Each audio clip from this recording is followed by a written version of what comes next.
outside of the Emergency Operations Center.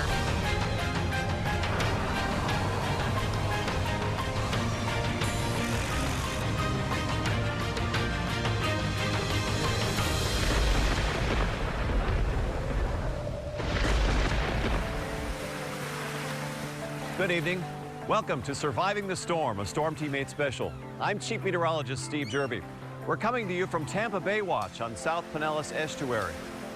Tonight, we'll show you some practical ways to help you prepare for hurricanes that will help save property and lives. Tampa Bay Watch is a living laboratory where scientists and volunteers study the estuary ecosystem and the role climate and weather, especially severe weather such as hurricanes, affected. The complex is located at the southern end of Pinellas County on the Pinellas Bayway and along the waters between Tampa Bay and the eastern Gulf of Mexico. The nonprofit's mission: to restore and stabilize sensitive ecosystem damaged during a hurricane. When you have shoreline areas that don't have these natural communities, the whole brunt of the waves and the wind comes ashore and can cause a lot more destruction. But when you look at these natural areas that continue to have salt marsh, mangroves, natural oyster bars, living shoreline communities, they do such a much better in resisting the widespread impacts of a hurricane system. This year, Tampa Bay Watch turned 25. 25 years of restoring the shorelines, plants, and sea life, and the efforts of thousands of volunteers, and keeping a watchful eye on this beautiful bay area we call home. Irma. It will be many years before Floridians forget the name of this powerful hurricane. Irma caused catastrophic damage and more than 130 deaths as it moved through the Caribbean and up the state of Florida. Irma was the 9th named storm of the 2017 Atlantic hurricane season. It strengthened rapidly as it traveled west, and by the time it arrived in the eastern Caribbean, Irma reached Category 5 strength with 185-mile-per-hour winds.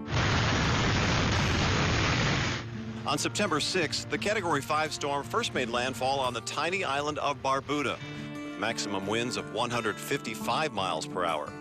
It didn't weaken as it continued west-northwest and slammed into St. Martin. Then the British Virgin Islands. Weakening slightly, but still a Category 5, Irma moved near Puerto Rico and the Dominican Republic. Irma made 7 landfalls altogether, 5 as a Category 5. And as a Cat 4 when it hit the Florida Keys on the evening of September 10th. I don't know whether you can see me. NBC reporter Carrie Sanders was there when a Category 3 Irma made a final landfall at Marco Island in southwest Florida. This is the eye wall hitting right now, the strongest winds. Hard to believe, but right over there are several condos. They're only about 2.5 blocks from here, and you can't see a thing. Carrie and his crew were experiencing 100-mile-per-hour winds and driving rain. The whole Florida peninsula saw hurricane-force wind gusts. NHC hurricane specialist Michael Brennan says despite Irma's size and intensity, it could have been a lot worse. Small changes in the track made a big difference in the intensity forecast. If Irma had just stayed a little farther north of the north coast of Cuba, it could have ended up being much stronger at its landfall in the Keys and in southwest Florida. Late in the evening on September 10th, Irma moved into the Tampa Bay metro area.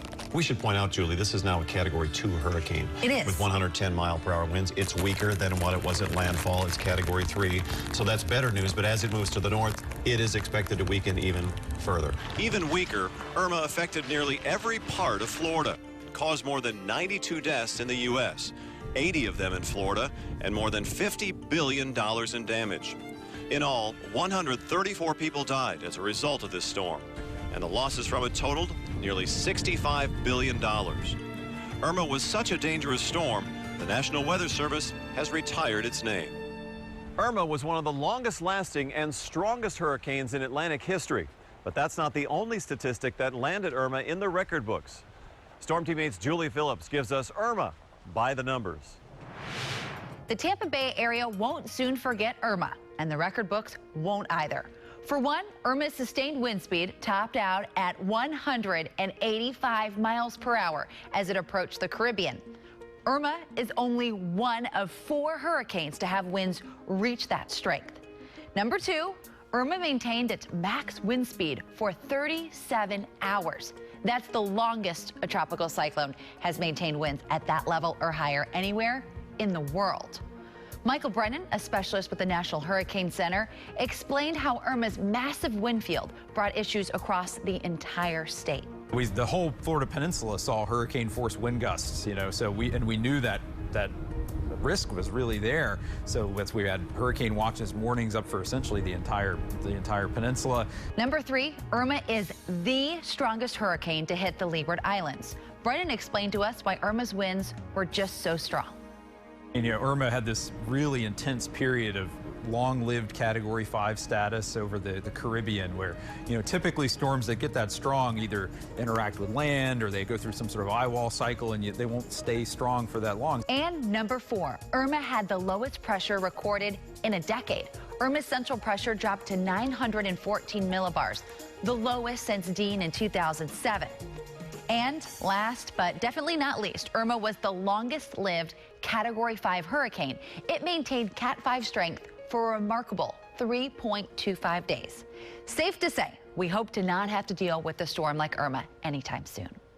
Hurricane Irma caused some strange natural weather phenomena as it approached the Bay Area last September. Storm Team 8 meteorologist Ian Oliver explains why these unusual weather events took place. Bayshore Boulevard is one of Tampa's most iconic locations. It's the perfect spot for a scenic stroll along the bay. Now that is, of course, when there's water in it. Hurricane Irma had widespread and devastating impacts across much of Florida, but this was definitely the strangest. You got to go out probably what is that, like 300 yards probably until you can actually get to the water. So, it's different. You're not going to see this again anytime soon. As Irma approached from the south, a strong offshore wind aided the astronomical low tide in pushing water out of the already shallow bay. Just as you can push water over land, you can pull water away from the bay. Obviously, there was no water where there should be water. This was the perfect recipe for what was, in effect, a reverse storm surge. A somewhat apocalyptic scene for those who witnessed it, and millions more who saw these images across the country. Winds are actually stronger on the eastern side, and of course the Tampa Bay area only narrowly avoided a worst-case scenario for storm surge flooding, a track that would have taken Irma just offshore to the west. Instead, the center of the storm passed well east of the bay. Small changes in that track along the west coast of Florida made a huge difference for what the surge risk was, from all the way from the Tampa area all the way down to the Keys. Thankfully, by the time the wind shifted back onshore across Tampa Bay, the western side of Irma had degraded. The wind died down and a minimal surge was recorded. Of course, many coastal areas were not spared. A several-foot storm surge swamped portions of southwest Florida and the Keys. Some areas along the Atlantic coast were pounded too. Downtown Jacksonville experienced record flooding.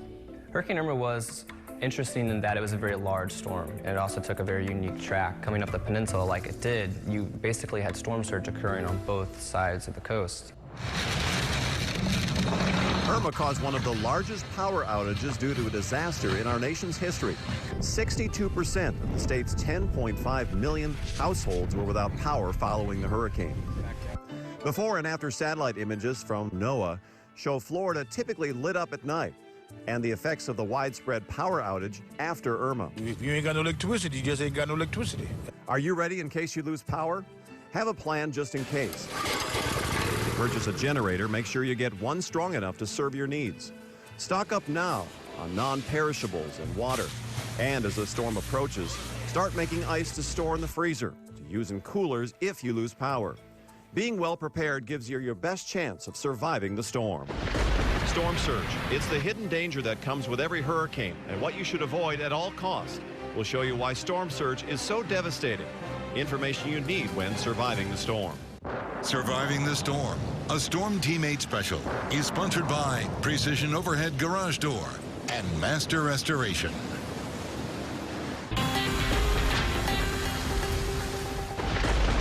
Do you have a personal hurricane plan for your family? Part of it should include a hurricane kit. Meteorologist Lee Spann shows us how to put one together. That's right. I'm here with Jose Bueno with the American Red Cross, and we are going to make the perfect hurricane kit as we get ready to head into the hurricane season. Thanks for helping us out today. Oh, my pleasure. Thank you for having us here. All right, so what do we need?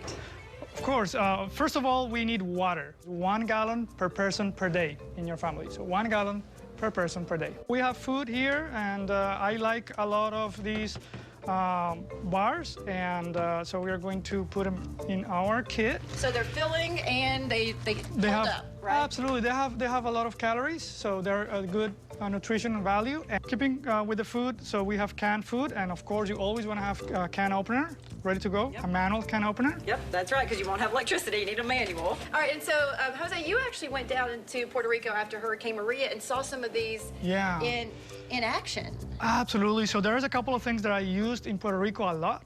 So I always had this ready. So it's a live straw water purification system. You put the unclean water inside the bottle, and then with the straw, you just suck the water, and it will come out purified. So it's a multi-use tool. I also use a first aid kit when I traveled to Puerto Rico. I had a couple of cuts moving trees and stuff. So I always have a current first aid kit. I make sure that all the things inside are up to date. Communication and information is extremely important, so you always want to have a regular portable radio. Before I went to Puerto Rico, I bought this online, and it's a solar power charger, so you can charge different devices. I have an insect repellent. Okay. So that's very important. Right in there. Hand sanitizer is very important. Of course, matches. So this is very important. Maybe you have to cook something and you don't have electricity. Trash bag. And we close this up, and we hope that we don't have to use it. But knowing that we have it should make us feel a little bit better as we go into hurricane season. I'm Storm Teammate Meteorologist Ed Bloodsworth. Irma was the kind of weather event that Max Defender 8 was made to track. Its 1 million watts of power and S-band technology were put to the test. We don't have to tap into our radar network at this point. It is within Max Defender 8's range, which is far exceeding most radars' range at this point. Our radar gave us the ability to see through Irma's heavy rain bands and into the storm's core. Using the S-band technology, it is 202 miles away, and yet we can clearly see that northern eye wall. The movement of that eye became critical as Irma approached Florida. Max Defender 8 was the first to detect a major shift in the storm's track. Still at this time, the Weather Service had this moving northwest. But then we started to notice, you know what? This does not look northwest to us. It looks due north. It looks due north. And then when we draw again, and that is a due north movement. From tornadoes to ferocious wind and blinding rainfall, Max Defender 8 proved that it is the world's most powerful radar. Ed Bloodsworth, Storm Team 8. Storm surge from a hurricane or tropical storm is the greatest threat to life and property. Irma's Category 5 strength built up a tremendous surge that slammed the Florida Keys. When it blew across the Florida Keys, Hurricane Irma had 130-mile-per-hour winds. But much of the devastation was caused by an 8-foot storm surge. Thankfully, almost everyone had evacuated because they knew when it comes to tropical systems, nothing is more dangerous and deadly than water. It's known that about 50% of all deaths related to any hurricane impact are related to surge. And if you add on freshwater flooding or anything like that, it's an additional 40%. So about 90% is related to water, and only 10% is related to wind. Irma did not discriminate when it came to storm surge. I don't recall covering a hurricane that has affected all of the state virtually with significant weather, with storm surge there in the southeast part of Florida and Miami Beach to flooding in St. Augustine and all the way up to Jacksonville. In northeast Florida, the St. Johns River rose to record-breaking heights. Thankfully, new storm surge forecast tools and advance warning from the National Hurricane Center have helped keep those at risk safe. With these major landfalls, with Harvey, Irma, Maria, and then even a Category 1 Hurricane Nate, which produced near equivalent storm surge values, we had 0 related deaths. Is your home safe from the force of a hurricane's wind or water? Coming up, we'll show you what you can do today that may save your home tomorrow. Stay with us. Surviving the Storm. We'll be right back. Surviving the Storm, a Storm Team 8 special, is sponsored by Tutwiler Public Adjusters and Cullis Roofing.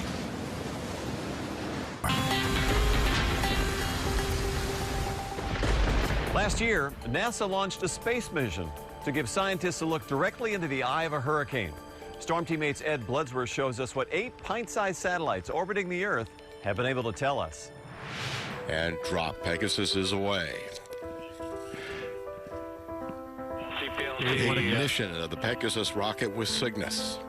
Launched and into orbit, University of Michigan scientists realized a vision when Cygnus satellites were deployed at over 300 miles above the Earth. The original science goal of the project was to support measurements of winds in the inner core of hurricanes, often and with sufficient quality to be able to improve the weather forecasting skill. Dr. Chris Ruff and the Cygnus team were able to take satellite-based wind measurements from a wide variety of storms, from weak tropical storms to Category 5 monsters like Irma and Maria.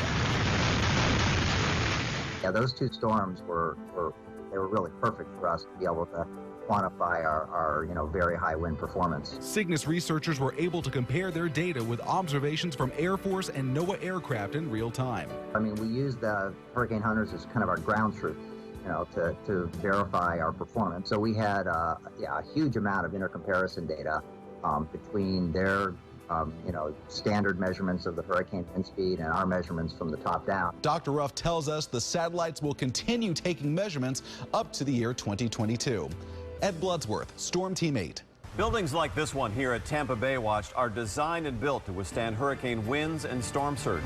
Storm Team 8's Julie Phillips shows us some of the newest ways to strengthen your home. Keeping the wind out and the roof on. That's the main goal when it comes to protecting your home against a hurricane. We hear folks that said, hey, I wish I would have looked at getting some kind of shutter sooner because, I was one of those people that was trying to get that last sheet of plywood. Michael Romaldi of the Federal Alliance for Safe Homes heard many regrets like this last year after Irma. If you'd like to not be that person this year, now's the time to start planning. First, look at your roof.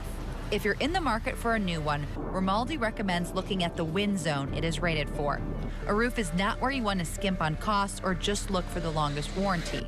You may also want to put down a secondary water barrier, which is the aspect of putting something below the shingles that should you lose your shingles, water's still not going to penetrate into the roof of your house. Another way to harden your roof is with a hurricane clip.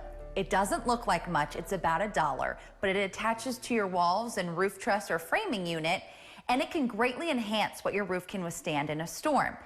It can be added into new construction like this, and it's a little more difficult, but also into existing homes too. You should also be looking at your windows and your doors. There are many new options out there too, Romaldi explained. And that's what people need to start thinking about now to decide, are they going to go with something like impact glass, which is, protection 24/7, 365. You don't have to worry about putting up a shutter, or are you going to purchase some kind of shutter system? To prevent any wind debris, start inspecting your yard and landscaping too. Remember, in 100-mile-per-hour winds, things like gravel can act like bullets that can actually go right through your window. I'm Storm Team 8 meteorologist Julie Phillips. Mother Nature sometimes needs a little help recovering after a hurricane hits. We'll show you what an army of volunteers is doing to save our shoreline. More Surviving the Storm coming up after the break.